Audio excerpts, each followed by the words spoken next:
Have you ever paused, truly paused, and wondered why some women walk through life alone? Not because no one came their way, not because love never knocked on their door, but because when it did, it asked her to shrink. Look around you. There are women who seem untouched by the chaos of relationships, women who appear unbothered by the world's urgency to belong to someone. They live quietly, they walk softly, and yet their presence carries a gravity few can explain. Society calls them lonely, but the truth is, they are anything but. Their solitude isn't born out of heartbreak. It isn't a wound that never healed. It is a choice, a sacred rebellion against the noise of expectations. Because when a woman decides to be alone, she isn't lost, she's finally arriving home. It's a home built not of walls and windows, but of self-awareness, where silence replaces validation, where peace becomes the new form of luxury, and where being unseen by the world feels safer than being misunderstood by it. You see, her loneliness isn't emptiness. It's space, space to breathe, to listen, to remember who she was before the world told her who she should be. And in that space, she meets herself, not the woman shaped by roles or relationships, but the one who exists beneath them all. This is what most people fail to understand. A woman who chooses solitude doesn't reject love. She rejects losing herself for it. Because love, as she's learned, is not always sacred. Sometimes it's disguised control. Sometimes it's dependency dressed as devotion. And sometimes it's the illusion of safety that demands the sacrifice of authenticity. She has burned for people who never stood close enough to feel the warmth. She has poured her soul into connections that only took and never gave. And when the embers finally died, what remained wasn't bitterness. It was clarity. The clarity that not everyone deserves access to her peace. That sometimes silence says more than any conversation. And that the softest form of strength is withdrawal. Because when you stop chasing what drains you, you begin attracting what deserves you. And that's what she learned in the quiet. That solitude isn't isolation. It's recalibration. There's something profoundly unsettling about a woman who no longer seeks validation from romance. Because she dismantles an ancient myth that a woman's worth is measured by who stands beside her. But she stands alone now, not as a rebellion, but as a revelation. The truth? She isn't difficult. She isn't cold. She's simply done participating in her own diminishment. Carl Jung once said, "Until you make the unconscious conscious, it will direct your life, and you will call it fate." And that's what she did. She stopped calling it fate. She stopped waiting for destiny to fix what her own awareness could heal. Every unanswered text became a lesson in self-respect. Every rejection became an invitation to return inward. Every quiet night became a conversation with her own soul. The woman who lives alone, who eats alone, who wakes up to her own rhythm, she isn't incomplete. She is integrated. She operates on a frequency where love isn't a possession, it's a presence. And until that presence comes from someone who vibrates at her depth, she walks alone. Not proudly, not sadly, but peacefully, because she now knows that not all company is connection, and not all silence is loneliness. There's a kind of serenity that only comes after the storm. When you've cried every tear, spoken every truth, and still, nothing remains but yourself. That is where she stands now, in the center of her own stillness. And if you look closely, it's not emptiness that fills her, it's awareness. When she first stepped into solitude, it wasn't graceful. It wasn't peaceful either. It was raw, uncomfortable, like walking barefoot through memories that still bled. Because solitude, in the beginning, feels like loss. It strips you of distractions, of noise, of people who filled the silence but never understood it. And when all that's left is yourself, you face the truth, not the filtered version, but the unedited one. At first, she tried to escape it. She filled her days with noise, her nights with thoughts, and her heart with excuses. But silence is a patient teacher. It waits. It doesn't shout. It whispers. And one evening, when the noise finally ran out, she heard it clearly for the first time, her own voice. a trembling whisper rising from somewhere deep within. I am tired of disappearing to be loved. That's when the descent began, not into darkness, but into depth. She started to see how much of her identity was borrowed, how much of her love was performance, how many yes moments were really silent cries of no.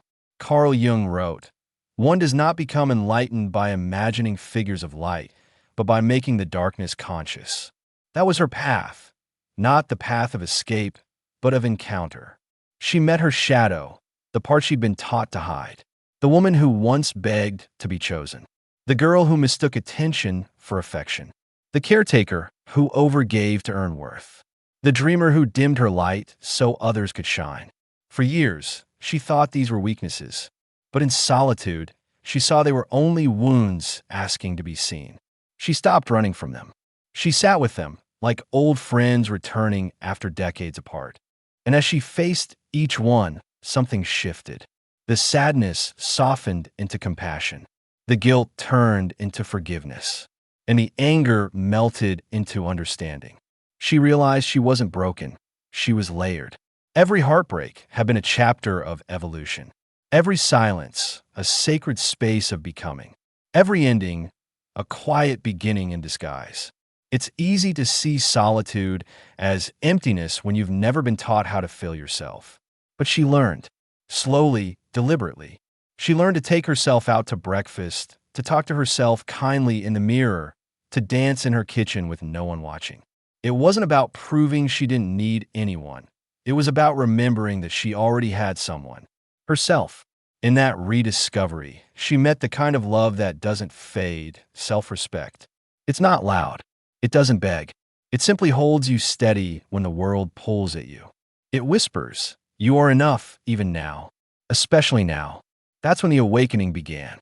The loneliness that once scared her started to feel sacred. She realized that silence wasn't punishing her. It was preparing her to meet life not through dependency, but through consciousness. People began to notice a change. There was something different in her gaze, softer but stronger. Her smile carried no explanation, her walk no hesitation. It was as if she had returned from somewhere unseen, carrying wisdom the world didn't teach her. They asked, "What happened to you?" She smiled, "I finally listened." Because that's the gift of solitude. It turns the noise of others into the melody of your own truth. And once you've heard it, you can never unhear it. She no longer craved the validation of being chosen. She started valuing the serenity of being understood, even if only by herself. And when love knocked again, it had to knock gently. Because this time, she wouldn't open the door to chaos. This time, love had to come in peace or not at all. She learned that love isn't about losing yourself in someone. It's about expanding with them. That the right connection doesn't shrink your world. It adds new colors to it. And until that kind of love arrives, solitude isn't waiting, it's becoming. Because what most people fear in being alone, she found liberation in. While others filled their emptiness with distraction, she filled hers with awareness. And the woman who has walked through her own silence fears nothing anymore. Not rejection, not absence, not endings. Because once you've met yourself in your purest form, no loss can take that away. Healing is not a straight road, it's a quiet spiral. You think you've reached the end, and suddenly, an old memory whispers again. A name appears in your mind, a scent, a song, a flash of laughter. And for a moment, you're back there, in that love, in that ache, in that illusion. But this time, something is different. It doesn't break you anymore. It just passes through like wind through open windows. She used to run from her past. Now, she lets it visit like a guest she no longer fears. Because she has realized healing isn't about forgetting what hurt you. It's about no longer letting it define you. The woman who once searched for meaning in someone else's eyes now finds it in her own reflection. She has stopped asking, "Why did they leave?" and started asking, "Why did I stay?" And in that question, she found liberation. Because the truth is, she stayed for love, for hope, for the story she thought would complete her. But she didn't know completion was never out there. It was waiting within, behind all the noise, behind all the pretending. There's a certain light that appears only after long darkness. Not the kind that blinds, but the kind that warms gently, like sunrise on the soul. That's the light she walks in now. Her mornings are not filled with urgency anymore. She no longer wakes up checking who texted first, or anxiously rehearsing conversations that may never happen. She pours herself a cup of tea, opens the window, and simply breathes. She listens to the world, birds, wind, distant laughter, and realizes that life has always been happening for her, not to her. There's no bitterness left, only understanding. Because when you stop trying to control your story, you begin to witness its poetry. The same heartbreak that once destroyed her is now the soil where her wisdom grows. She no longer sees herself as the victim of lost love. She sees herself as the student of it. Because love was never meant to be owned, it was meant to awaken. Every person she met was a mirror. Some showed her her light, some revealed her shadow, but all of them, in their own way, guided her home to herself. She now walks slower, speaks softer, not because she is fragile, but because she no longer needs to prove her strength. There's a serenity in her eyes now, the kind that doesn't shout, but still commands silence around her. Because peace has a sound, and it's the sound of a woman who no longer betrays herself for belonging. When people ask if she still believes in love, she smiles. Not the naive smile of hope, but the wise one of understanding. Yes, she says, but not the love that traps, the love that frees. When a woman has walked through her own fire and come out whole, she carries a light that no darkness can dim. Not because the world has become softer, but because she has. Her softness is no longer weakness. It is sacred strength, the kind that listens instead of argues, that forgives without forgetting, that chooses peace over power. She no longer needs to be understood. She only needs to be true. And truth, she's learned, is not loud. It's steady, like a candle that refuses to die, even when the wind howls around it. That candle, that eternal flame, is her. There was a time she believed love was found in grand gestures, in promises, in forevers whispered under the stars. But now she knows. Love is presence. It's the quiet way someone looks at you and sees your soul. The way silence feels full when shared. The way two beings can exist without needing to complete or consume one another. And if that love never arrives again, she will not mourn, because she has met love in a deeper form within herself. The kind that doesn't demand, doesn't chase, doesn't fear. It just is. She walks now with a grace that seems almost otherworldly, not because she has risen above pain, but because she has woven it into her peace. There's still days when she remembers. The laughter that faded, the promises that broke, the warmth that turned to distance. But she no longer clings to them. She thanks them, because every ending shaped the silence she now treasures. Her story is no longer a tale of loss. It is a hymn of becoming. There's a freedom that comes when you no longer need to be chosen, when you stop performing for affection, and instead begin living in authenticity. That freedom glows quietly, like moonlight over calm water. She no longer fears time. She no longer fears loneliness, because she understands now. What she once called loneliness was actually expansion. It was life carving space for something greater, for depth, for wisdom, for peace. And in that realization, she has found something that even love cannot give: wholeness. Now, when she loves differently. Not from a wound, but from abundance. Not to fill a void, but to share a garden. Her love is patient. It asks for nothing, but offers everything. It is the kind of love that doesn't burn, it illuminates. She often looks at the world now and smiles at its chaos. The endless rush, the constant need to prove, to possess, to win. Because she remembers what it felt like to live that way.